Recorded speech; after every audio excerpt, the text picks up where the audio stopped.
Hey, good evening, or good day, or good morning, whatever it happens to be.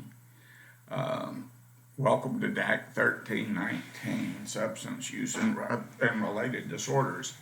I'll be your instructor for this semester. My name's Howard Bushhart. I'm also chairman of Allied Health Division, so that's who I am. And I've been at Lee College. I'm going over 30 years now. And it's been an interesting ride. The coronavirus has kind of changed the way I do my business here. And so I am now become an online lecturer and presenter of information, I guess.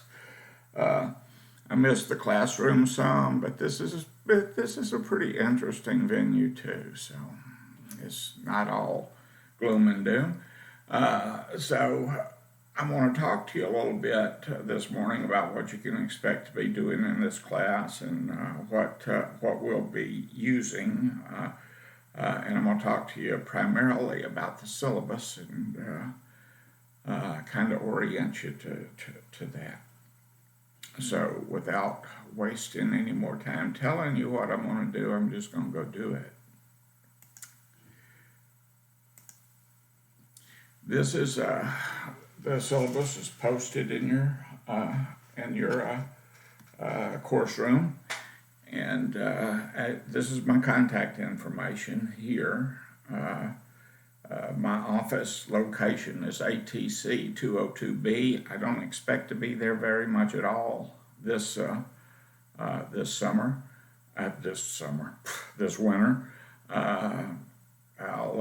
We'll see how that goes. Consequently, my office hours are by appointment. If you really need to see me for an appointment, make one with me, or you can call me or email me, and we can set something up at our mutual convenience. This is my email here.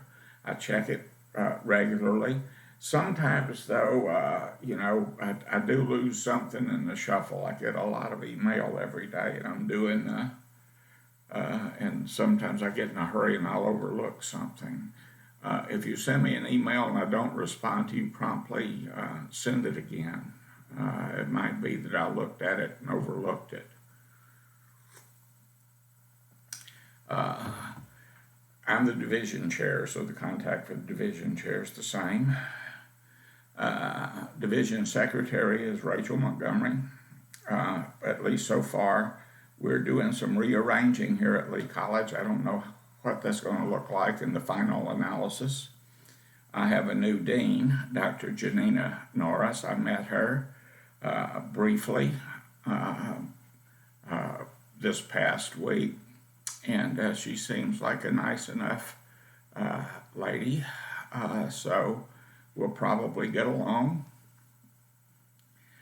She didn't remember her phone number, though. I couldn't write it down for you. But here's her other contact info. This is spring 2021. This is the course number 1319, Substance-Related and Addictive Disorders. 3 credit hours. We're online, so holidays and classroom numbers and time to be in the course, none of that is relative to what we're doing with online. We'll be, well, I got the course description wrong. I'm going to have to fix that. I have the student learning objectives correct, but I'll fix the course outline and put that back up for you. Course description, I mean.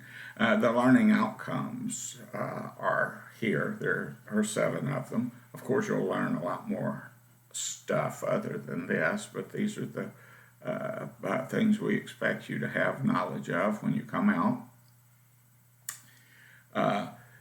There are no prerequisites or co-requisites really, other than reading 300 or equivalent, which is a high school reading level. And if you got that, you're good. You don't have to do any remedial stuff or placement placement testing or anything if you're in the certificate program, but you do if you're in the degree program. If you have questions about how that works, Dr. Rosemary Kaufman, most of you I think already know her or have spoken with her, is the go-to lady for that. Technology. It's still debated about in academic institutions whether we ought to require coursework in technology, how to use computers, how to do keyboards, etc., and so forth, because most people are pretty familiar with them, and that's true, but not all people are familiar with them. And there are younger people who don't know much about them either because they haven't had an opportunity to participate in the cyber world. And then there are people, older folks, who just don't like to do anything on a computer. And I'm somewhere in the middle on that. Anyway, we have lots of technology available to you. Office 365, Grammarly, Lee College website, how to log into your coursework, my LC, email things, and college help desk. We've got just got tons of stuff. You'll have to be well-versed enough to participate in using messages and posting assignments online and that kind of thing. And all of our communication, official communication, the stuff that's important, will be done through Lee College email. And that can be the message, our email, our internal messages in this course, or it can be through the regular MyLC email. You notice that my email address was hbushart@lee.edu. And that's a pattern you'll see repeated for everyone who works for Lee College, unless their name's particularly long. So you would find if you were trying to send an email to Maurice Ivy, it would be mivy@lee.edu. Simple, right? Rosemary Kaufman, rkaufman@lee.edu. So those are the patterns that we have. And if you're trying to email and you don't have something handy, you don't have to look me up. It's hbushart@lee.edu. Easy, right? I knew you could. Textbook supplies requirements. You don't really need any supplies other than the textbooks, and we'll be using Gene Kinney's Loosening the Grip, 11th edition, and there's your ISBN number, and Alcoholics Anonymous, by Anonymous. Really, it was Bill Wilson who wrote it, but they call it by Anonymous. And you can use any version of that you'd like, and we'll be using those two books in tandem for about the first half of the course. Then we'll finish with the big book and go on with the Loosening the Grip. And we're not just going to be working from textbooks in here. You'll have some other assignments along the way, and there are plenty of ways to make grades in this class, but I'll talk about that a little later. Bookstores operated by Follett is located in the Student Center. This is how you contact the bookstore. There is a My Books program here, where when you pay your tuition and stuff, that part of that goes to buying the My Books. They add it into your cost.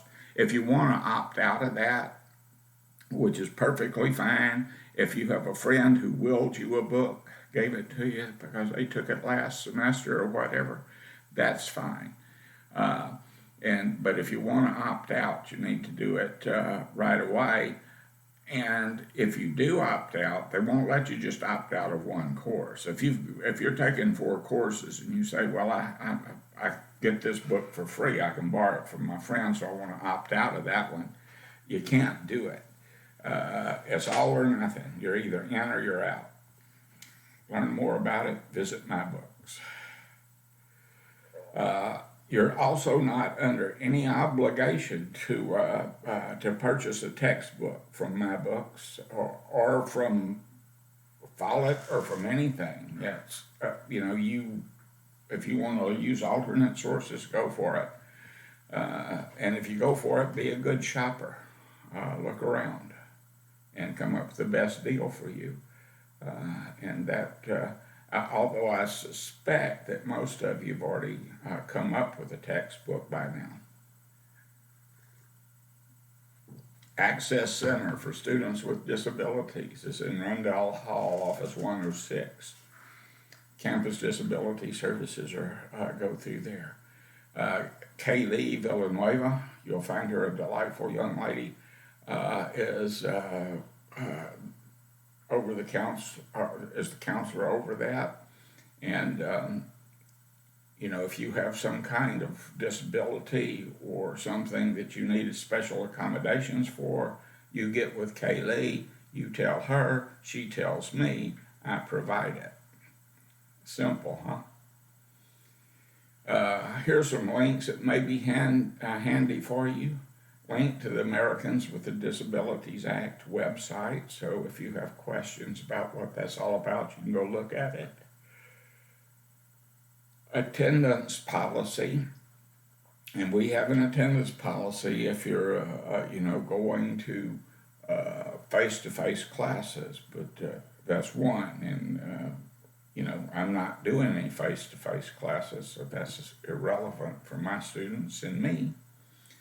Online attendance policy is here, and you can click on that and peruse that at your leisure, as you can with absences due to religious holy days. And as I said earlier, because we're online, that kind of doesn't matter because you can, you've got a week to do each. Or 2 weeks to do each learning module that I'm providing you, and you have your assignments broken down by week so that you can, this is what you do this week. It's okay with me if you do it all in one day, or if you do a little bit of it over 7 days. It's 6 of one, half a dozen of another. But that kind of shoots down the holidays things, right? Other than our winter break and spring break and other than our winter break, even spring break, there's I don't give you a week off for spring break. You can take one if you want it, just as long as you do your work. Here's the link to the academic policy. Honesty policy, and it tells you what you can and can't do. We don't want you doing things like cheating and plagiarizing and stuff like that. And if you go over there and look, you'll read that policy and the consequences. Academic honesty and proctoring. I'm not doing any proctoring, really. My tests, the way I give the tests, they're timed exams. I don't care if you use the book or your notes or whatever, but the exams are timed in such a way that you have to know some of the material. You don't have enough time to go look everything up. So that's how I manage it. I may change that, but that's how it is now. Assistance in appeals. If there's any problem with any part of the course, the protocol is you come see me first. If you consult with me on the issues are not resolved, you contact the division chair. Of course, the division chairs meet too. So if you're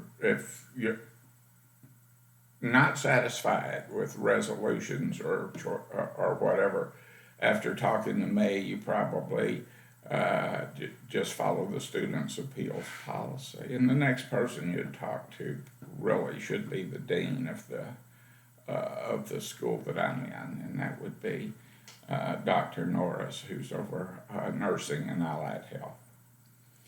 No more Title IX. I encourage y'all to read this. Title IX regards sexual assault, sexual abuse, sexual harassment on campus, and there's plenty of opportunities for people to get caught up in this kind of thing.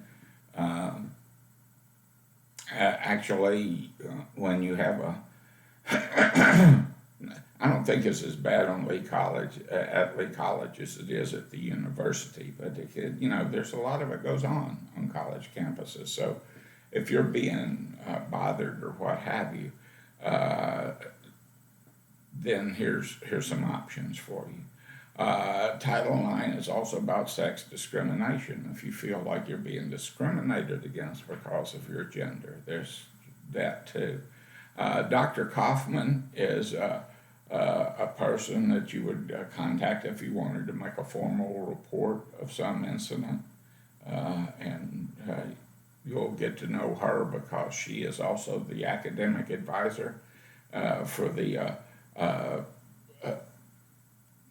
counseling program, the alcohol and drug abuse counseling program, and she is also an instructor in that program as well. She teaches the family class this semester. So some of you may have her. Withdrawal drop policy. This is important. If you want to stop coming to school without getting a grade for it, without getting penalized for it, then you need to go through the drop policy. And you can find it right there where this live link is, right? And if you drop during, before you start attending class, then you get a refund. And after you start attending classes for a certain period of time, you get a partial refund. And after you've been there for a certain period of time, you'll get no refund.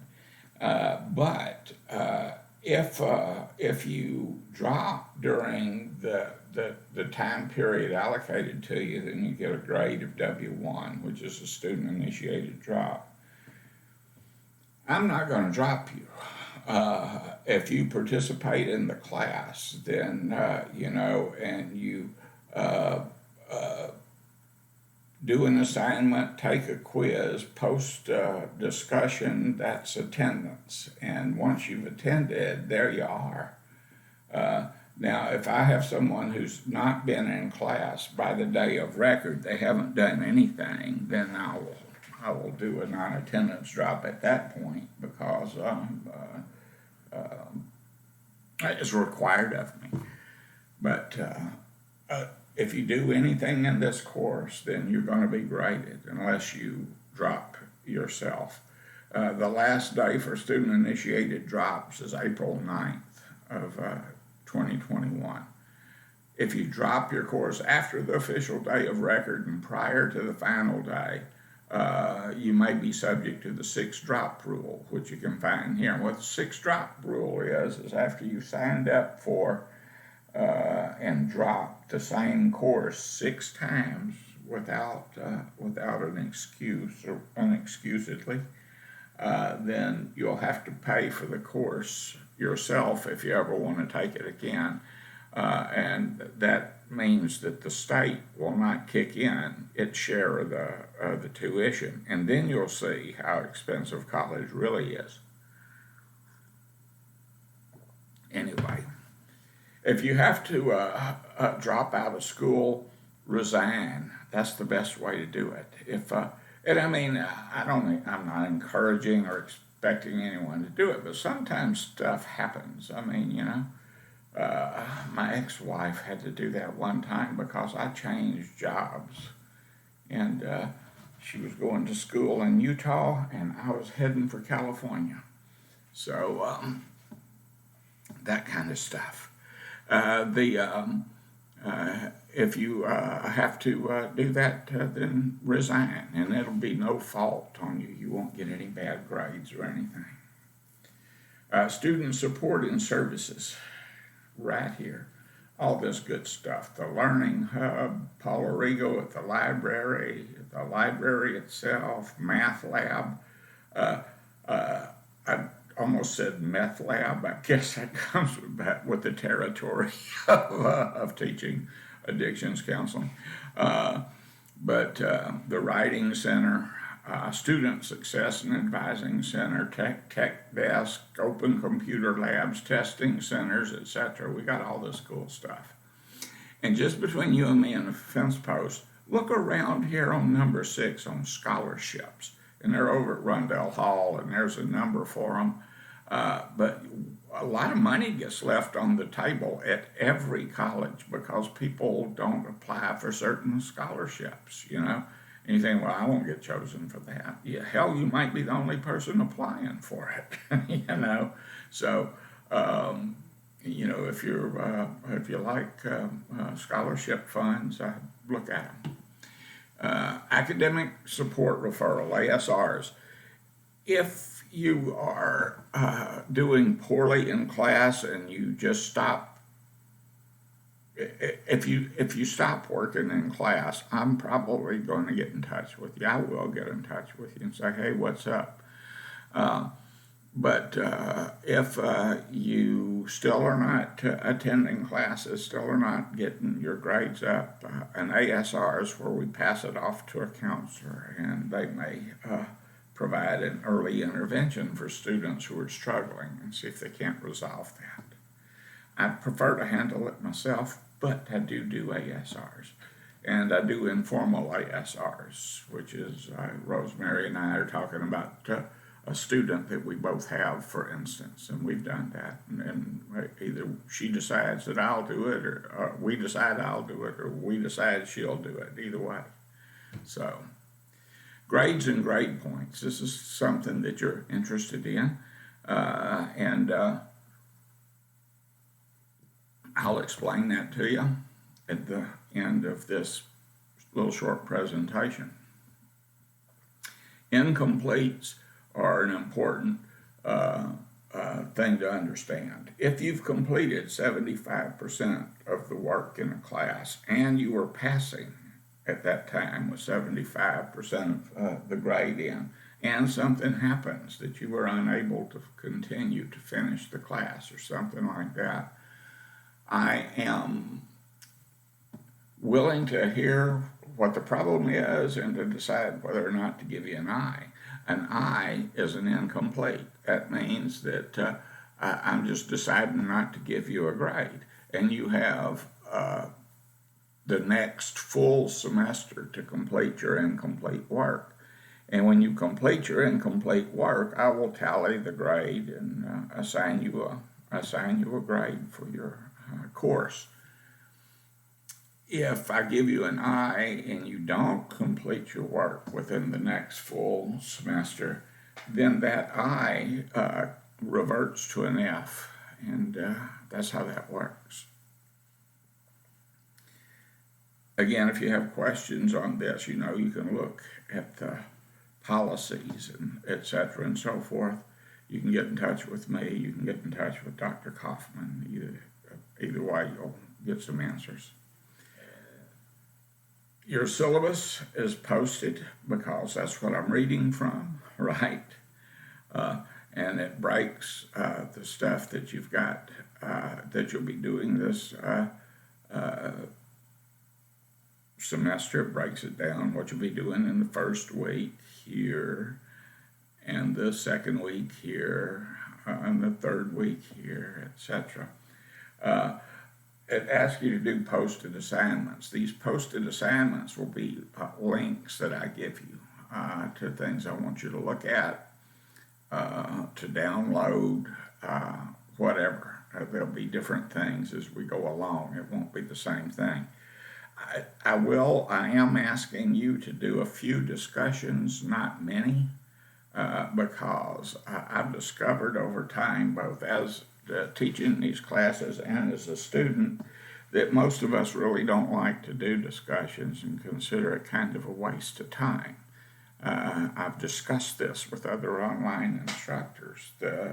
Some agree it's a waste of time and others say it's very valuable. And whether it's a waste of time or whether it's very valuable, I find that most of my students don't like it. And I don't either. So there we are.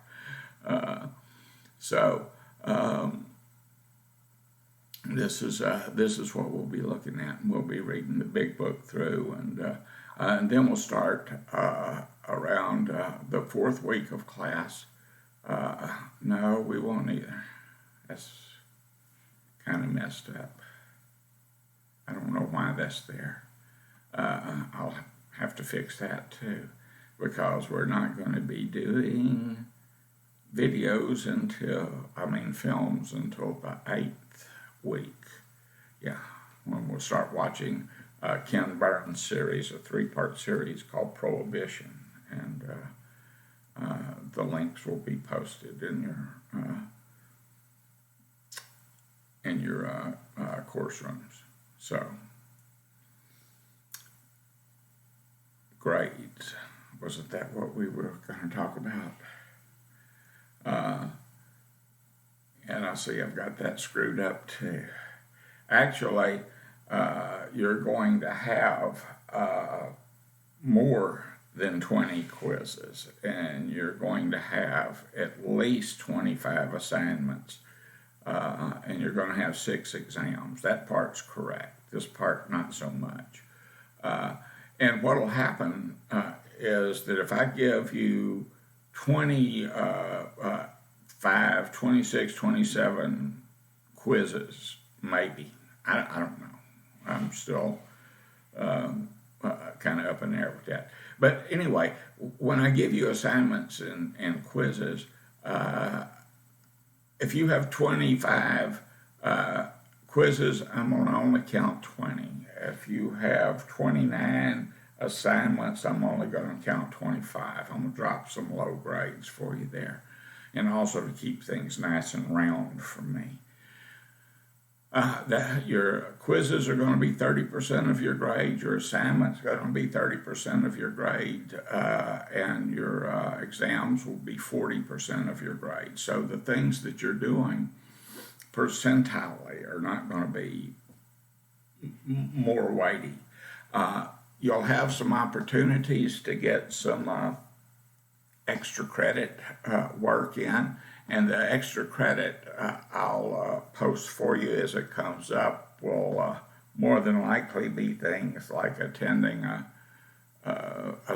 meeting of the Southeast Coalition, or I'll have a guest speaker doing a presentation on something in particular, and then you can attend that, get points that way.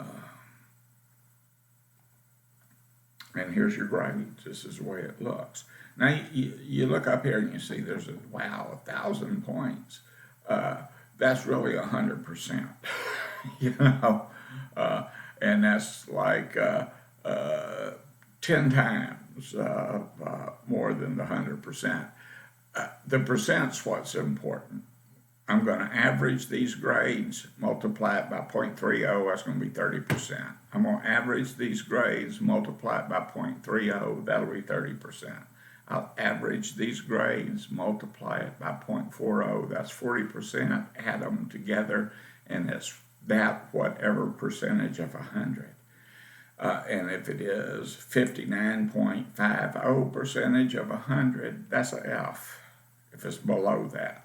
If it's that or above to 69.49, that's a D. 69.50 to 79.49 is a C, and you get the drift.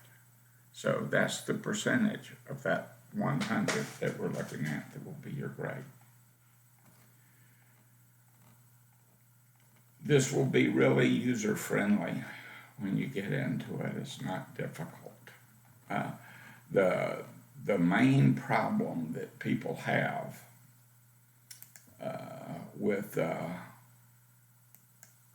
oh, holy cow, Cleveland's killing them. I wasn't supposed to see that. That's what I'm going to be doing the minute I'm through with this. But it's not hard to follow the syllabus, and most of the time, and I post it. The state requires that I post it in both PeopleSoft and in my Blackboard course, and I do.